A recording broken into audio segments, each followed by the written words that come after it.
주시고 부족한 중에 주시되 다학심을 넣어주셔서 복음의 말씀 생명의 말씀만을 증거케 하여 주시고 들어간 종의 모든 것을 뒤로 십자가 뒤에 감추어 주시옵소서. 오 성령님 기름 부어 주시옵소서. 성령 함께 하여 주시기를 원합니다.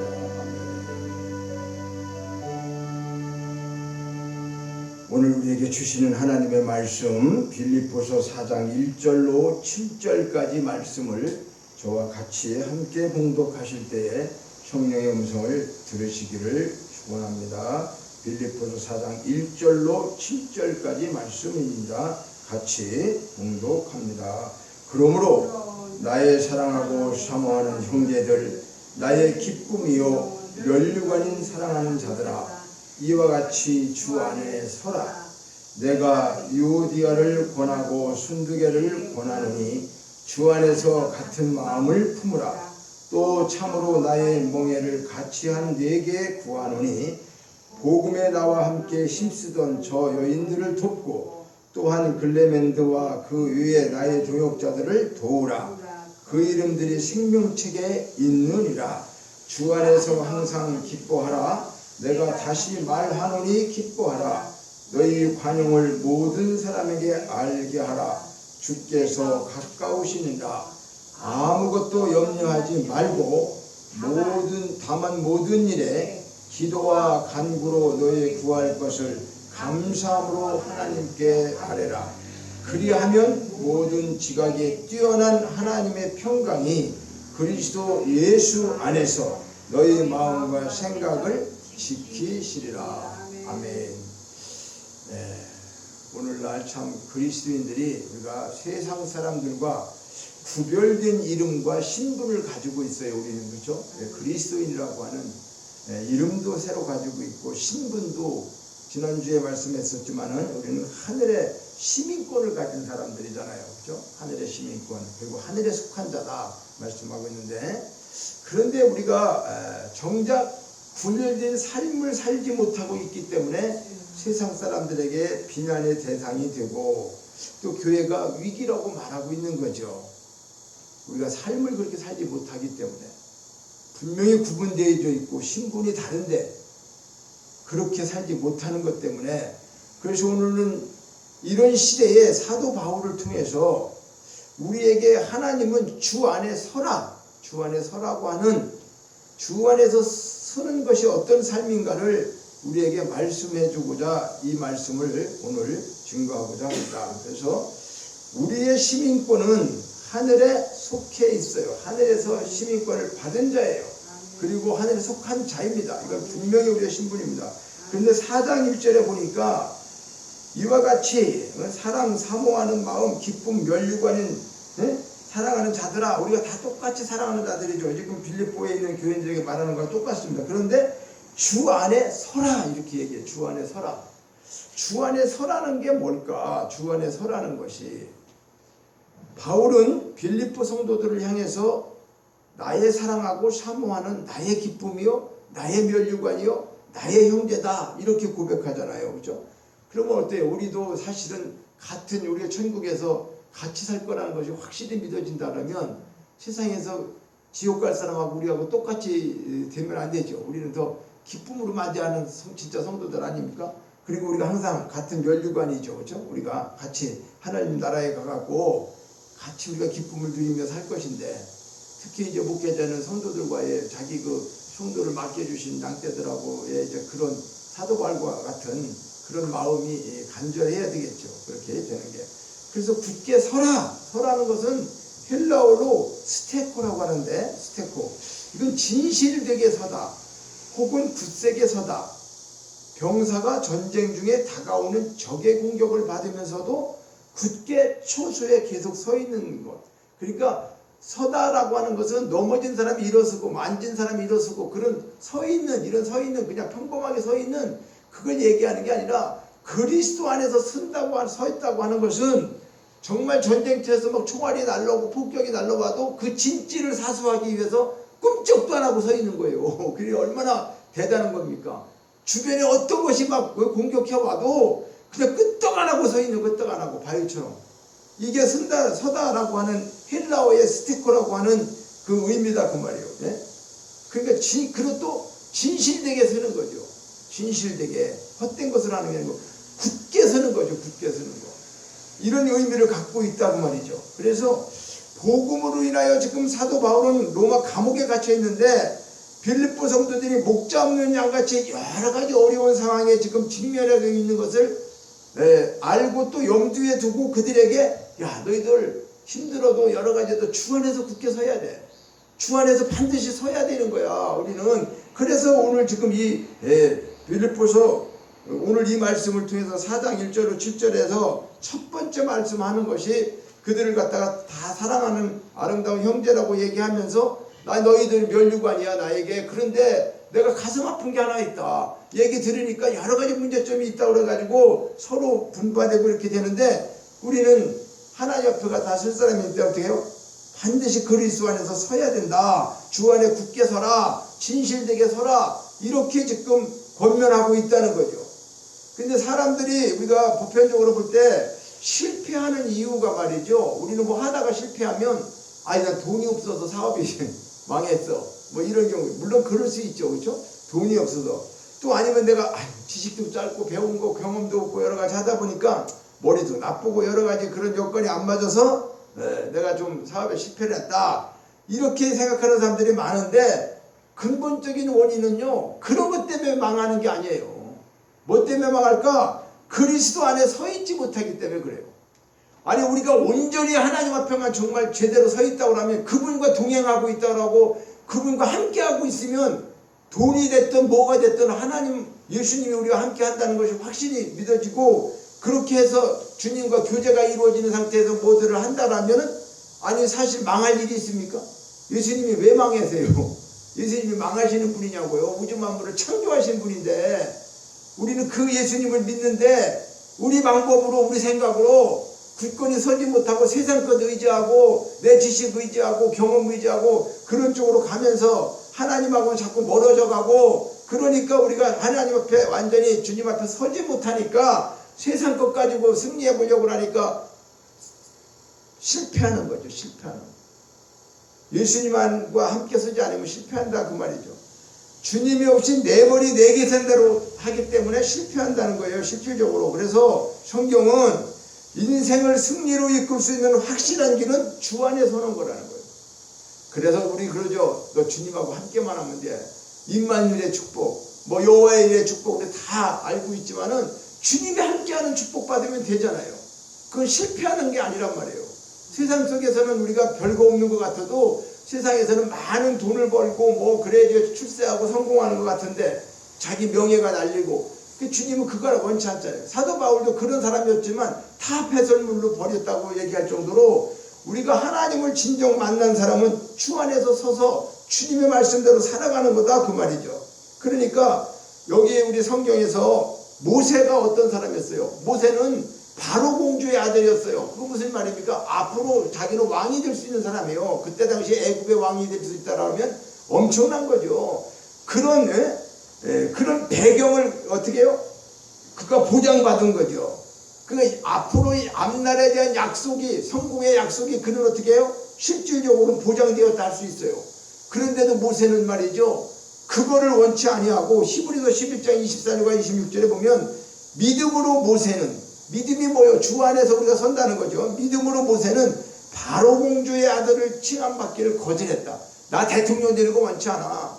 나 왕 되는 거 원치 않아. 거절하고 하나님의 백성과 함께 고난받기를 잠시 내가 지금 이 땅에서 죄악의 낙을 누리면서 출세하는 것보다는 나는 아니다. 그리스도를 위하여 받는 수모를 더 애굽의 그 어떤 부하보다 나에게 어떤 것이 보장된다 하더라도 그거보다 나는 다 큰 해로 여기고 하나님께서 나를 상 주시는 것을 바라본다. 참 대단한 거죠. 그렇죠?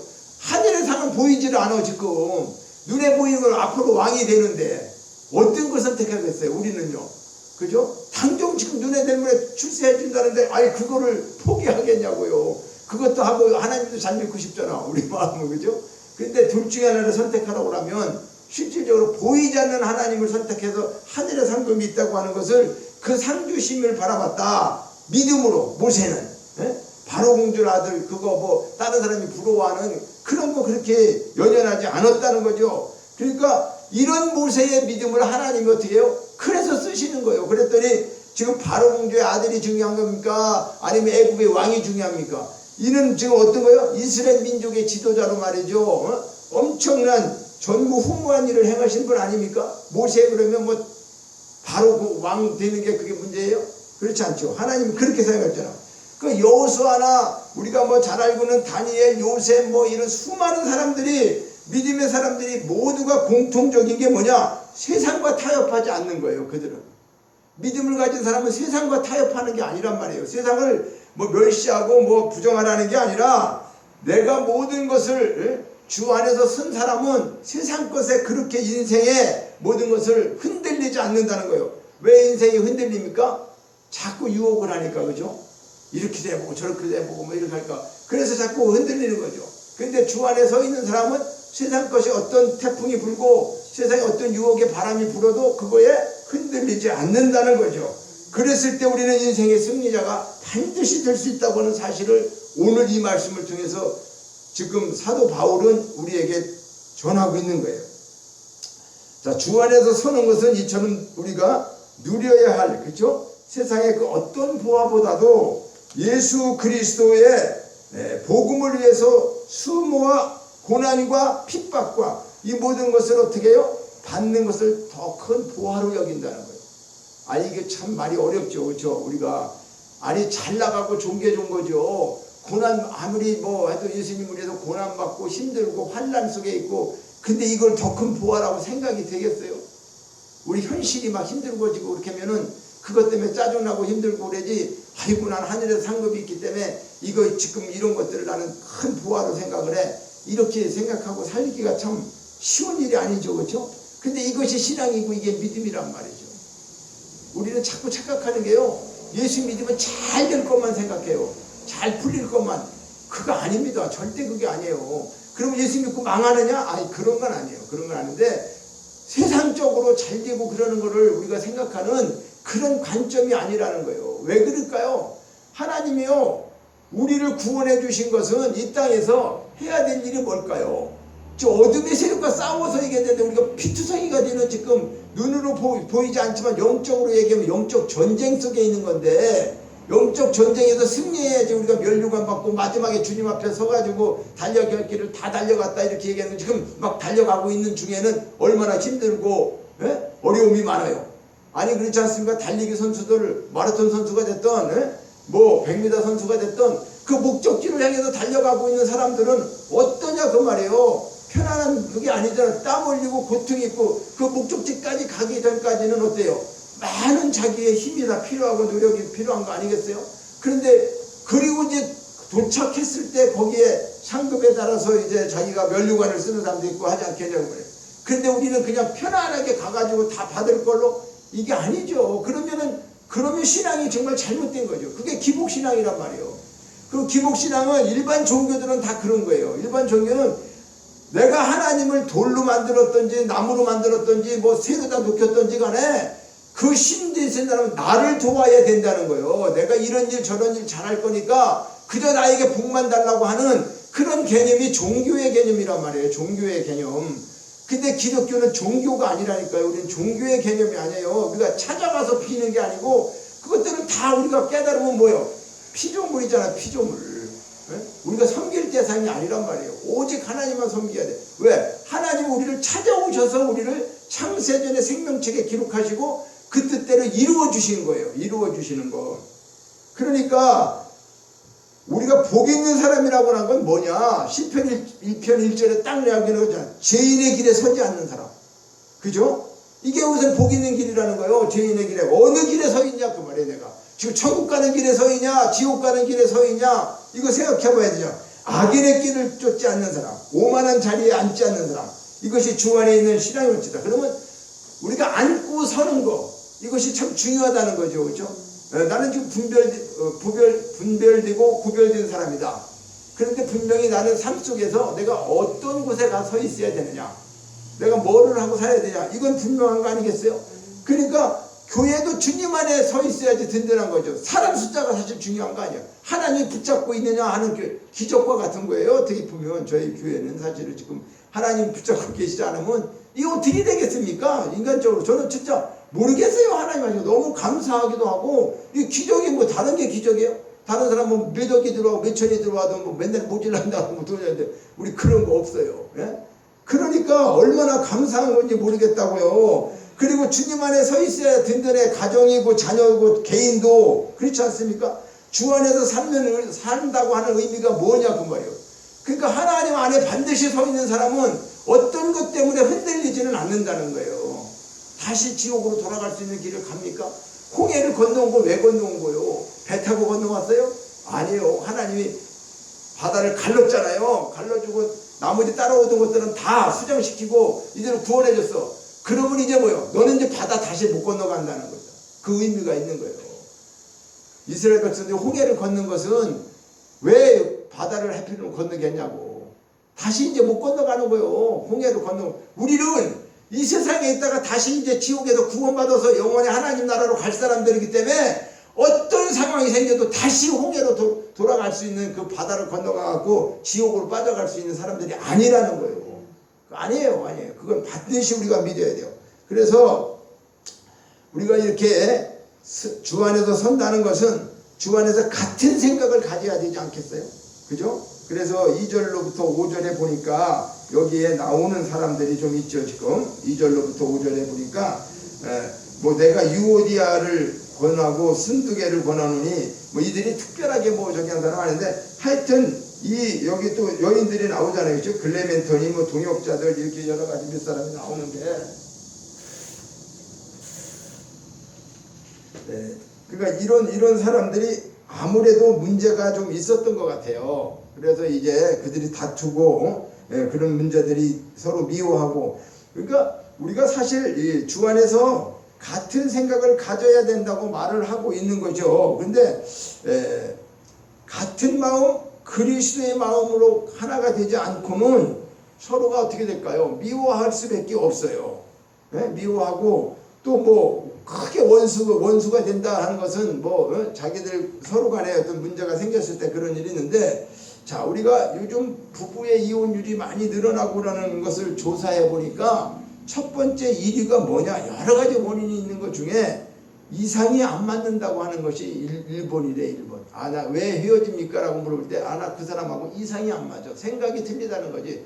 같은 뜻이 아니라는 게 마음이 안 맞는다는 거예요. 내 생각과 그 사람 생각, 내 마음과 그 사람의 마음, 이게 안 맞는다는 것이 이제 보편적으로 뭐다고 첫 번째 이유라는 거예요. 첫 번째 가장 큰 이유를 알아봤더니 그러니까 그 이상과 실상이 같은 마음, 같은 생각이 되지 않는다는 것 때문에 서로가 자기 주장을 하는 거죠. 그렇죠? 내 주장이 옳으니까 내 주장 따라라. 아니야, 내 주장 따라. 그러니까 서로가 자기 주장을 하다 보니까 상대를 이해 못하게 되고 불만이 싹트게 되고 사랑이 뭐가 돼요? 미움이 되는 거죠. 사랑해서 결혼했는데 미움이 되는 거죠. 참 그 격세지감이지만 조카가 어제 결혼을 하는데 이제 참석했는데 참 그런 거예요. 이제 출발하는 애들은 그죠? 우리는 살아왔잖아. 몇십 년을 살아오니까 지금은 막 얼마나 좋아요. 거기서 뭐 다 그냥 뭐 비단길만 펴질 것 같고 꿈 같은 세상이고 둘이서 그냥 뭐 웃고 난리지. 그죠? 옛날에는 신부들이 좀 수줍어했잖아. 지금은 애들 그런 수줍은 것도 아니요. 뭐 다 그냥 즐거워서 신랑은 막 일하고 들어가 또 뭐 손도 흔들고 들어가고 교회에서 하는데 그 목사님 말씀하고 제가 이제 축복기도 순서를 맡아서 이제 기도를 하게 됐는데 참으로 그 며칠 동안 기도를 하면서 기도문을 좀 이렇게 제가 작성하면서 했는데 참 그 하나님의 섭리는 분명히 사람을 창조해가지고 부부의 인연을 하나님이 섭리해서 만드는 거잖아요. 남자와 여자를 성경에서 창조하셨다. 사람을 하나님의 형상과 모양으로. 그런데 거기서 창조한 우리 부부가 실질적으로 뭐요? 가정을 이루고 하나님은 그 가정을 통해서 새로운 생명들을 보내주시고 생명이 탄생되기를 원하는 이 비밀스러운 거. 자, 이런 것들을 해서 행복하게 사는데 하나님의 뜻을 이루면서 살기를 원하셔서 하나님이 부부를 만들어주시고 창세 이전에 그들을 만나게 했다 그 말이에요. 그리고 그것이 이제 결혼식이 이제 이루어지는 거잖아요. 우리가 따져보면. 믿지 않는 사람들은 그렇게 깊이 생각을 못하죠.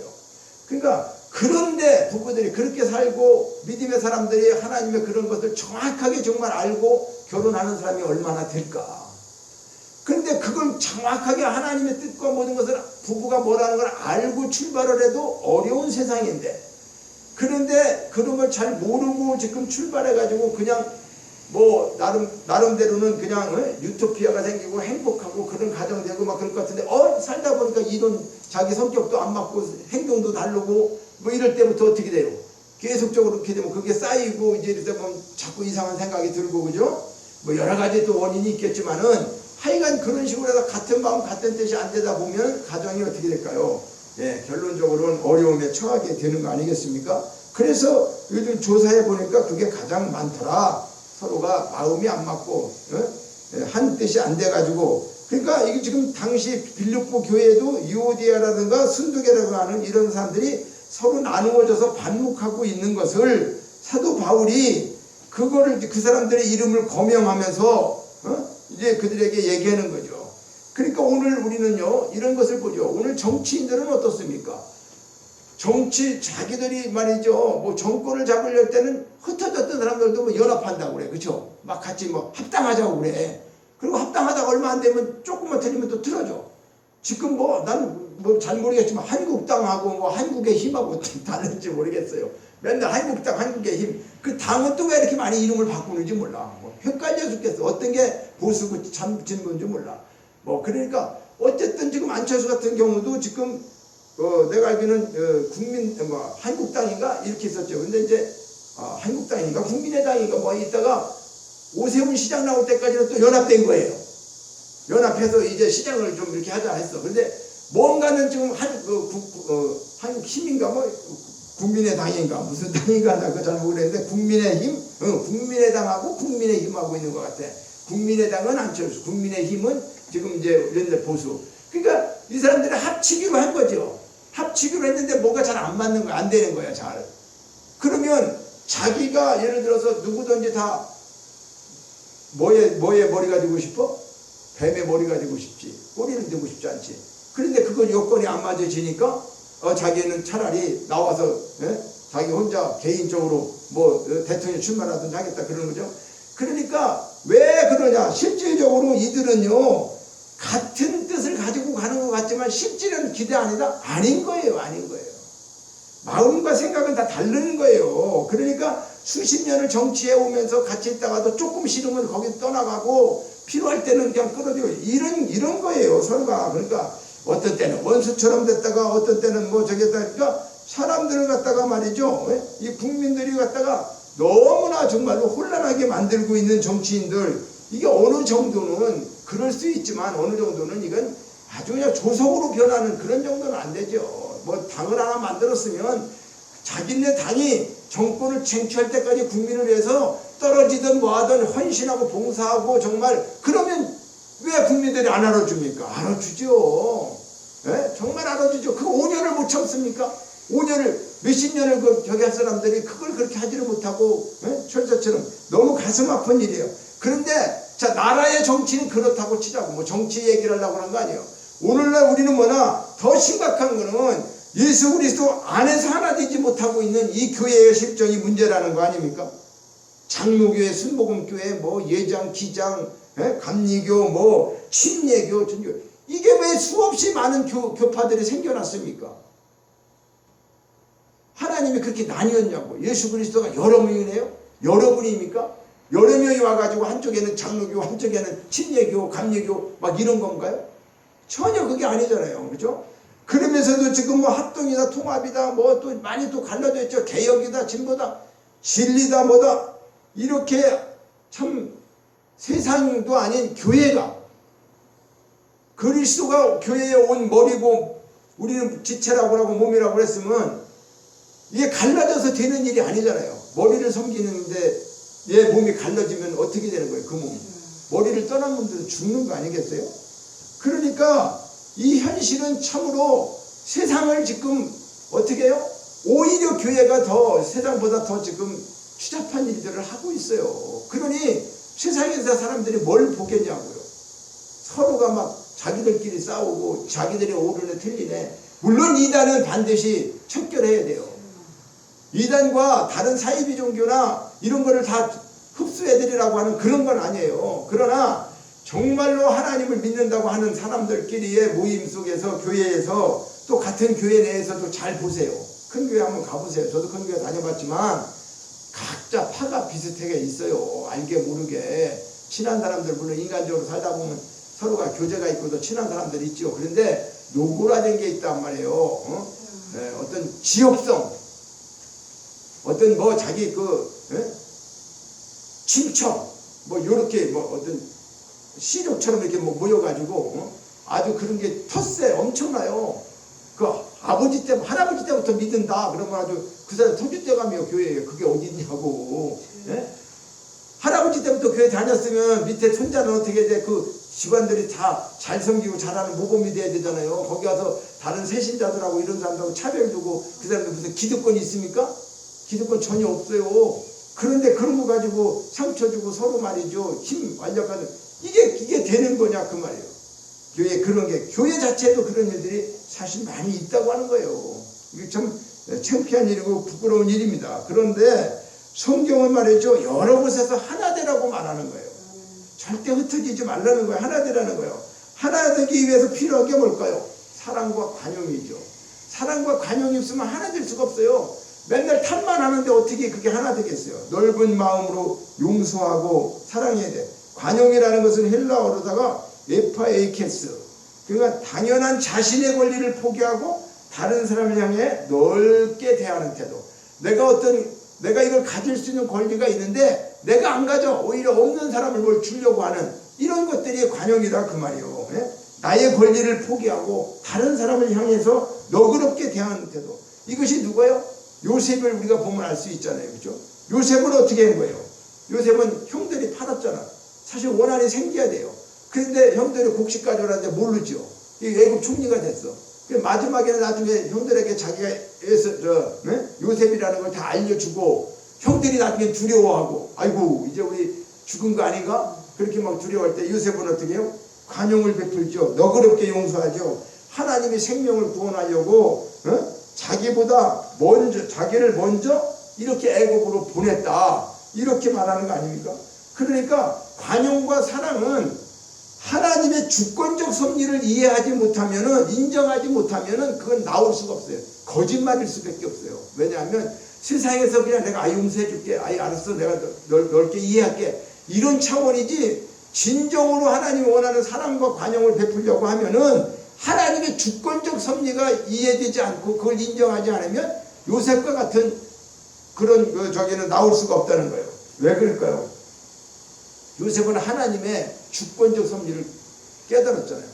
형님들은 나를 나쁘게 했는데, 나를 팔고 그랬는데 내가 지나가서 하나님 섭리를 깨달아 보니까 형님들은 하는 행동이 좋다는 게 아니라 잘못됐어. 그런데 내가 왜 용서할 수밖에 없느냐?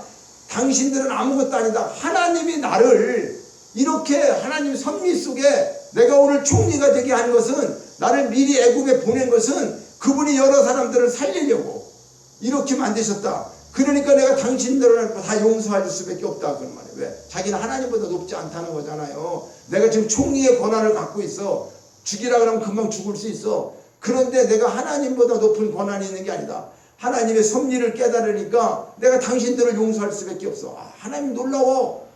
그 죄인들을 살리기 위해서 나 같은 거를 먼저 보내서 형님들을 살릴 수 있게끔 가족을 살리고 민족을 살리는 이런 일을 하나님이 하셨으니까 너무나 참 대단하다는 거 아닙니까? 그러니까 이 하나님의 주권적 섭리를 인정하지 못하면 우리가 하고 있는 진정한 사랑과 관용은 아닐 수 있다는 거예요. 거짓말일 수 있다는 거예요. 그래서요, 주님은 우리가 몇 번 죄를 지면 용서해야 됩니까? 라고 할 때 7번 해야 됩니까? 그러니까 70번씩 7번이라도 하라고 그래요. 이게 숫자의 개념이 아니에요. 그렇죠?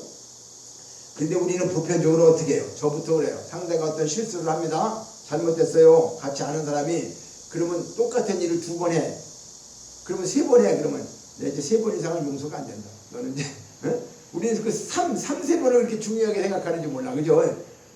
내가 한 번, 두 번은 용서해 줬는데 이제 세 번째는 안 되는 거야. 이렇게 하잖아요. 그렇죠? 그러니까 이 세 번이라는 게 왜 해줬는지 몰라? 한 번, 두 번, 세 번. 보편적으로 다 그래. 뭘 할 때, 하나님은 70번씩 7번이면, 이건 뭐 77, 49, 490번 그런 내용이 아니잖아요, 이건. 예? 7번씩 뭐 70번 이게 아닌데, 우리는 지금 뭐, 한 두 번 하다가 잘못되면, 내가 이제 세 번째는 용서가 안 돼?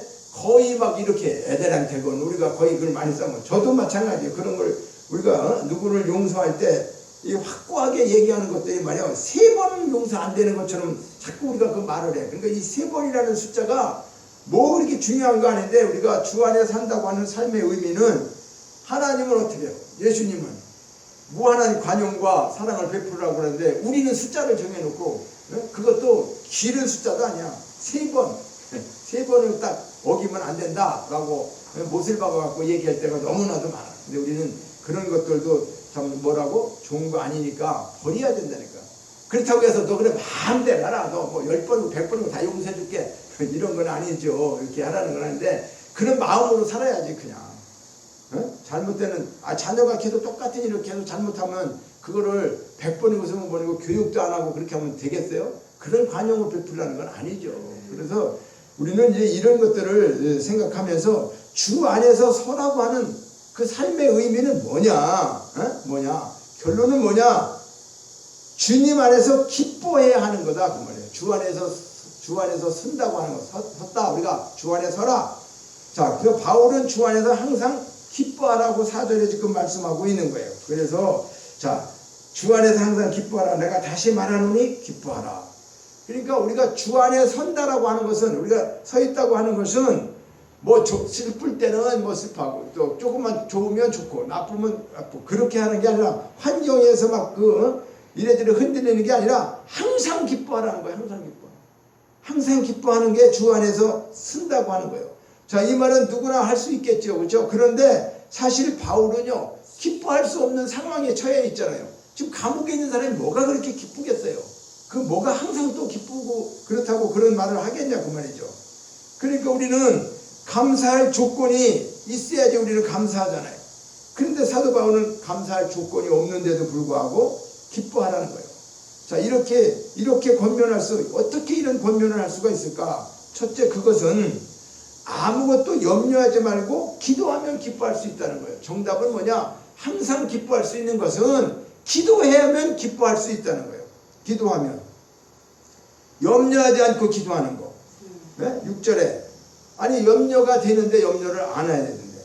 그러니까 이게 전부 다 역주행과 같은 말을 성경은 많이 해요. 네?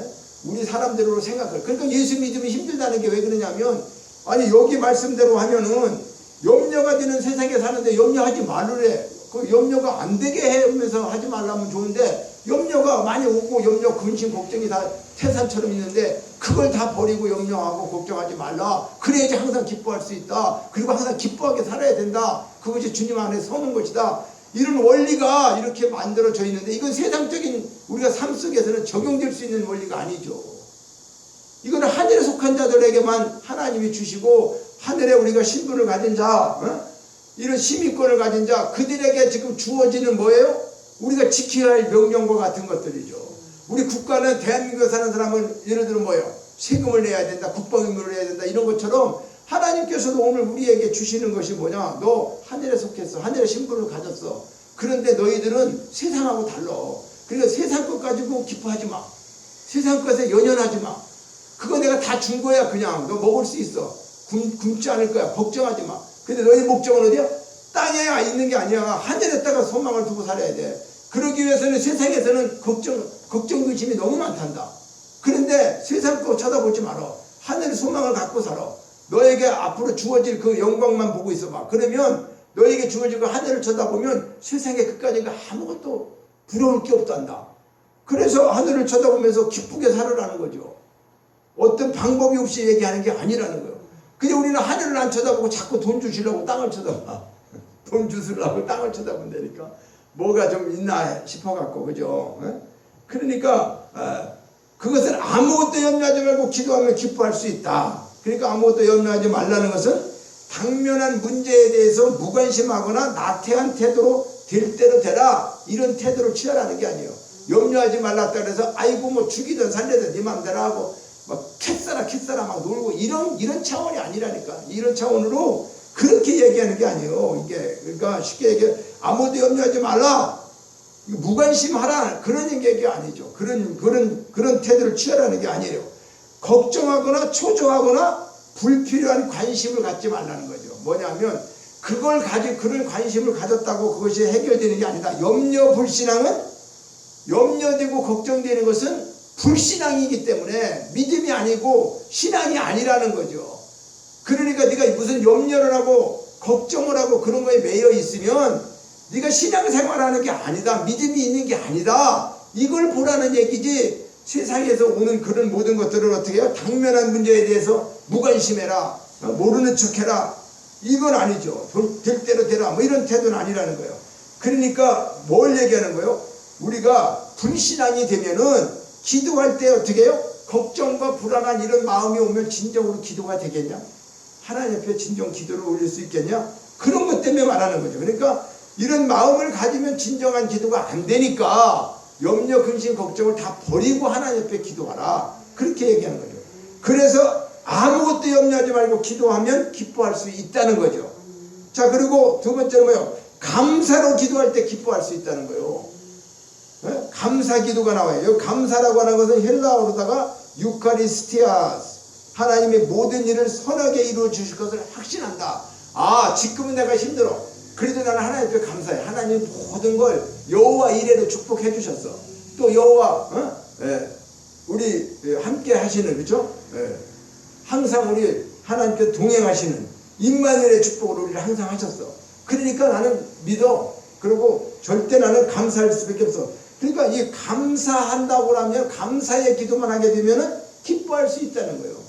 근데 감사 기도가 안 나오고 하나님 이건 이래서 저렇고 이건 불평이고 하나님 이거 왜 이래요, 이거 빨리 해결해 주세요, 뭐 해주세요, 이러면 하나님 앞에 지금 계속 뭐 하는 거예요? 감사가 아니죠. 요구 조건을 늘어놓지, 그렇죠? 나의 모든 걸 채워달라고. 그러니까 모든 사람들은 자신이 처한 상황 속에서 알맞게 계획을 세우고 대처 나가잖아, 우리가, 그렇죠? 그렇게 해요. 근데 그리스도인들은 현실에 최선의 노력을 다해야 된다는 것은 물론이지만 동시에 모든 일에 어떻게 해요? 확실한 감사의 마음을 가지고 하나님께 기도해야 된다. 이것이 믿는 우리에게 특권이고 의무다. 그리고 최선의 해결이다. 해결하는 방법을 지금 말씀하고 있는 거예요. 어떻게 해라? 염려, 근심, 걱정하지 마라. 기도할 때 그리고 감사함으로 해라. 그러면 항상 기뻐할 수 있다. 이것이 우리에게 사도 바울이 지금 말하고 있는 거예요. 그러면은 어떻게 하냐? 그러면 그리스도 예수 안에서 하나님의 평강이 너희 마음과 생각을 어떻게 지키신다. 하나님이요, 그냥 그렇게 하고 말을 하는 게 아니에요. 너 그렇게 하면 지금 현실이 어렵잖아. 너 지금 필요한 거 얘기하지 마. 그렇지만 아니야. 너 정말로 감사하며 기도해봐. 그럼 항상 기뻐해봐. 그러면 지금 기뻐할 게 없잖아. 그런데도 하나님이 평강의 하나님이야. 하나님. 평강의 하나님이 그리스도 예수 안에서 어떻게 하다? 너희 마음과 생각을 지켜주신대. 우리 마음과 생각을 지키신다. 여기 지키신다라고 하는 것은 헬라어로 프루레인이에요. 프루레인. 이게 찾아보니까 뭐냐면 군사용어로다가 파수한다, 경계한다. 그러니까 지킨다는 건 뭐예요? 나라를 지키는 군인들이 있는 것처럼 우리를 지켜주신다. 누가 지켜? 하나님이 지켜주신다니까요. 네 생각과 모든 걸 하나님이 지켜주시면 끝난 거죠. 아니, 하나님 졸지도 않고 주무시지도 않는데 그 하나님이 지켜. 사람은 어떻게 해요? 지키지만 완벽하지 못해요. 보초 쓰다가 졸기도 하고, 군인들이 싸워서 적이 더 세면은 내가 못 지켜. 자기가 죽는데 어떻게 지켜? 죽고 말지. 근데 하나님은 그렇지 않다는 거예요. 여기서 지키신다. 하나님 지킨다. 그 세상 어떤 것도 하나님께 기도하는 성도에게는 평강을 주시는데, 이 하나님의 평강을 믿는 자의 마음을 지키는 파수꾼처럼 모든 근심과 실망과 좌절로부터 성도를 지켜서 보호해 주시는 것이다. 그래서 하나님이 주시는 평강이 인간 스스로 만들어낼 수 있는 것이 아니라는 거예요. 우리가 그냥 평강해야 된다고 해서 되는 게 아니라는 거예요. 하나님의 평강을 체험할 수 있는 길은 우리 자신의 모든 문제를 어떻게 해요? 하나님께 내어놓고 그리스도 예수의 이름으로 하나님께 기도하는 길밖에 없죠. 하나님, 우리는 다 기도해야 돼. 이렇습니다, 저렇습니다 다 얘기하되 걱정, 근심 때문에 기도하는 게 아니라 그런 일이 벌어졌지만 하나님 앞에 감사합니다. 항상 기뻐하게 살게 해주시니 감사합니다. 그리스도 예수의 이름으로 하나님께 기도하는 거죠. 그 길 뺏기는 없어요. 우리 방법을 할 수 있는 게 없기 때문에. 그래서 요한복음 14장 27절에 이렇게 말씀하는 거예요. 평안을 너희에게 끼치노니 곧 나의 평안을 너희에게 주노라. 내가 너희에게 주는 것은 세상이 주는 것과 같지 않다. 너희는 마음에 근심하고 두려워하지 말라. 로마서 5장 1절에 그러므로 우리가 믿음으로 의롭다 하심을 받았으니 우리 주 예수 그리스도로 말미암아 하나님과 화평을 누리자. 자, 하나님의 평강은 우리가 양보하고 용납할 때 온다고 하는 거예요. 그러니까 기뻐할 때 오는 거다 그 말이에요. 하나님의 평강으로 우리 마음을 지켜야 하는데 하나님은 우리의 모든 것을 주님께 맡길 때 그때 평강으로 지켜주시는 거예요.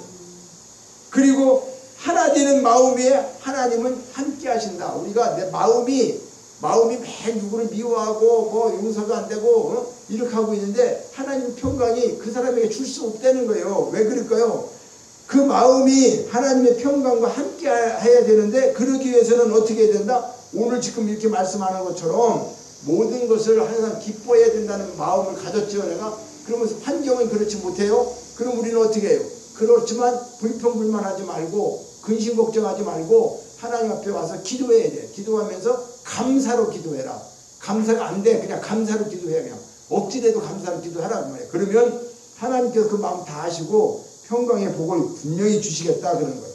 그래서 주님은 우리에게 바울을 통해서 그리스도인들이 어떻게 살아야 할 것인가를 지금 들려주고 계시는 거예요. 주 안에서 서라고 하는 것은 주 안에서 살라는 거예요. 주님 안에서 살라는 거예요. 주 안에서 서라고 하는 것은 주님 안에서 살라는 거다 그 말이에요. 그러면 그것은 주 안에서 하나 되는 마음을 가지고 주님 안에서 하나 되는 마음, 세상적인 마음이 아니에요. 돈 벌기 위해서 그런 마음 아니에요. 주 안에서 하나 되는 마음을 가지고 기뻐하며 감사하며 사는 거.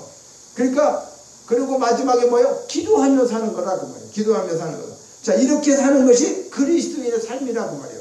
자, 우리는 어떻게 살아야 된다? 주 안에서 서는 것은 주님 안에서 항상 하나 되는 마음을 가지고 항상 기뻐하고 감사해야 하는데 그것은 기도하며 사는 것이다. 그리고 그렇게 사는 것이 그리스도의 삶이다. 이런 삶은 주님 안에서 가능한 것이다. 왜? 주님이 계시면 우리가 굳게 설 수가 있고 주 안에서 하나 될 수 있고 예수님 안에서 기뻐할 수 있다. 자, 이것은 뭐냐면요. 내가 주님 안에 들어가 있어요. 그리고 주님이 행하시는 일을 보면 주님이 행하시면 우리가 할 수 있는 거죠. 나는 못해. 그래도 하나님 하신단 말이에요. 그러니까 주 안에 있다고 하는 것은 연합적인 복음을 얘기하는 거예요. 내가 예수 믿었더니 예수님이 내 안에, 내가 예수님 안에, 예수님은 하나님 안에. 그럼 우리 다 하나가 되는 거죠. 근데 하나가 안 되고 다 흩어져 있기 때문에 이게 지금 주 안에서 서는 게 아니라 그 말이에요. 내가 서 있는 거죠. 내 주관으로. 내가 대장 돼서, 내가 독보장관 돼서. 그리고 각자 뭐 하는 것처럼 우리 성경에 사사시대에 자기의 옳은 소견대로 왕이 없으니까 자기의 옳은 소견. 이런 임금, 세상에 있는 임금을 얘기하는 게 아니라고 말해요. 네 왕이 누구냐 그 말이죠. 내가 아니죠. 예수 그리스도. 그분이 왕이 되면은 그분이 다 해결해 주시는 거예요. 그 왕이니까 그분이 해결해 주시죠. 근데 내가 왕이 돼서 해결하려고 하니까 해결도 못하고 힘들고 맨날 어떻게 할까? 속상한 거죠. 하나님 뜻대로 안 되고. 자, 이것이 하늘에 속한 우리의 삶이라고 하는 거예요. 오늘 이 말씀을 우리가 묵상하면서 주님 안에 서서 이제 우리가 하늘의 시민권도 가졌고 하늘에 속한 자가 되었고 이런 신분이 다 완전히 바뀌었어요. 우리 바뀐 거 믿어야 됩니다. 구원받은 순간 다 바뀌어졌어요. 지금 삶이 이루어지지 않기 때문에 문제가 아닙니까? 그럼 삶이 왜 안 이루어지느냐? 왜 항상 기뻐할 수가 없느냐? 이런 문제를 지금 우리에게 제시하고 있는 거다. 한 마음이 안 된다. 한 뜻이 안 된다. 어디서? 교회나 네 자신이나 가정이나 나라가. 크게 나가면 나라까지. 한 마음 안 되지 않습니까? 지금 좌다 우다 뭐 공산주의다 민주주의다 진보다 보수다 뭐 얼마나 많이 갈라지고 있습니까? 교회는 어떠냐고 제가 좀 말씀드렸잖아요. 이렇게 하나 되지 못하는 것이 문제인데 그래서 가장 중요한 건 주 안에서 그것도 세상적인 어떤 뭐 공부 많이 한 사람이 어떤 사람이 이야기하는 그런 철학적인 그런 게 아니라 하나님 안에서 주님 안에서 서 있다면 우리나라가 주님 안에 우리 온 백성이 정말 주님 안에 서 있다 그러면 뭐가 두렵겠습니까? 미국이 두렵습니까? 미국보다 하나님이 약합니까? 공산주의 소련이 됐든 중국이 됐든 그들보다 우리가 약합니까? 하나님이 약합니까? 아니 하나님이 지켜주시면 끝이죠 사실. 아무리 적은 나라.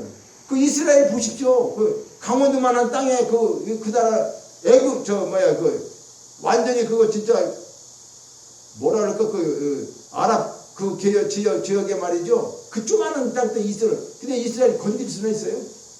예? 이스라엘이 얼마나 막강해요. 그 하나님의 나라는 그래도요. 지금 그들이 하나님 앞에 온전히 돌아오지 못하고 있어서 지금 이제 그들이 복음을 접하게 되면 주님 오실 때가 되는 거죠. 왜? 복음이 끝이라고 하는 거 어딜까? 시작이 어디서 했어요? 시작이 이스라엘에서 시작한 거예요. 그러니까 이스라엘을 유럽으로 아시아로 돌아와서 다시 이스라엘에 들어가면 뭐가 돼요? 끝이죠. 시작. 복음. 땅끝이 어딘데요? 땅끝이면 동쪽이 땅끝이에요? 우리 영적으로 보면은 이스라엘을 시작한 곳에서 다시 그까지 가면 그게 끝이죠. 그러니까 이스라엘의 복음이 시작했는데 그들이 왜 안 믿었어요? 예수님을 메시아를 보냈는데 메시아처럼 생각이 안 드는 거예요. 목수의 아들로 본 거예요. 그러니까 그들이 받아들이지 않으니까 하나님께서는 어떻게 해요? 이 복음을 세계로 흩어서 많은 사람들이 이스라엘을 꺾였죠. 그죠? 네. 그 성경에 보면은 마치 뭐와 돌감나무가 우리가 적붙임 받은 거예요. 그들의 참감나무가 꺾이고 거기에 돌감나무가 적붙임 받아갖고 우리가 이제 다 복음을 통해서 살게 됐죠. 그리고 그들이 시기가 이제 일어나는 거예요. 야, 하나님 뭐야? 우리가 하나님 민족이고 하나님 우리를 아브라함서부터 우리가 조상이 하나님인데 이거 왜 이방 사람들이 이렇게 되냐? 나중에 이제 그걸 복음을 깨닫는 사람들이 이제 지금은 못 깨닫고 있죠. 하나님이 눈을 안 열어. 그러니까 이제 지금 어떻게 선교사들이 가서 자꾸 얘기하죠. 그런데 저것이 열리게 되면 자기들이 어떻게 해요? 자기들이 율법주의로 살았고 예수님 모르고 살았고 그저 이렇게 살았던 거잖아요. 그런데 진짜 복음을 알게 되면 어떻게 될까? 저들이 이제 하나님 믿고 구원하는 그런 역사가 있게 되면은 이제 온 인류를 돌아서 왔기 때문에 더 이상 복음이 어디 가는 게 없어요.